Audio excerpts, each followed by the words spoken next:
All right, fifth grade. So I am here with you and your rubric for your You Decide CBA writing task. So remember how I said in the directions that you would be graded in 3 different areas. So the first area is purpose and organization. So as you can see, you could get a 4, 3, 2, 1, or no score. So for each category, purpose and organization, there are like 4 different things that fall under that. Opinion, transitions, introduction and conclusion, and the flow. So when you are going to want to review this before you do your writing so you know what we're looking for. And then you're going to want to review it after and self-assess. So when you're looking at this for opinion, for example, it says opinion is clearly introduced and focus is strong throughout the whole essay. Opinion is, for a 3, opinion is clearly introduced and focus is mostly kept throughout the essay. A 2 is opinion may be unclear or focus is not kept throughout the essay. A 1 is that opinion may be confusing or the response is too brief. And the no score would be that no opinion is stated. So with that being said, how you're going to self-assess your work is to look at your work and look at this. It's helpful if you pull them up side by side. And then you're going to highlight the score that you would give yourself. So let's say, for example, that I've read my paper and I feel like my opinion is clearly introduced and that I keep my focus pretty well throughout my paper.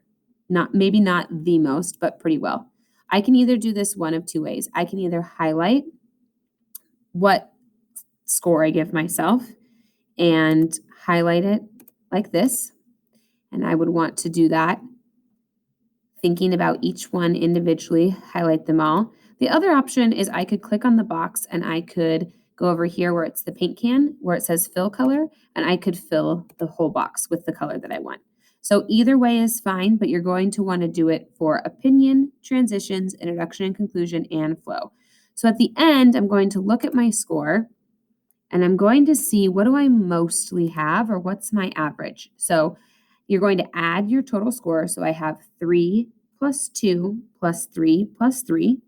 And then I'm going to divide that by 4 because that's how you find average. So I have 3, 6, 9, 10, 11 divided by 4. You could work that out with some decimals. You could use a calculator for this too. That's fine. So if I put in 11 divided by 4, I have 2.75. So I would put right here for my student score, 2.75 is what I think I should get.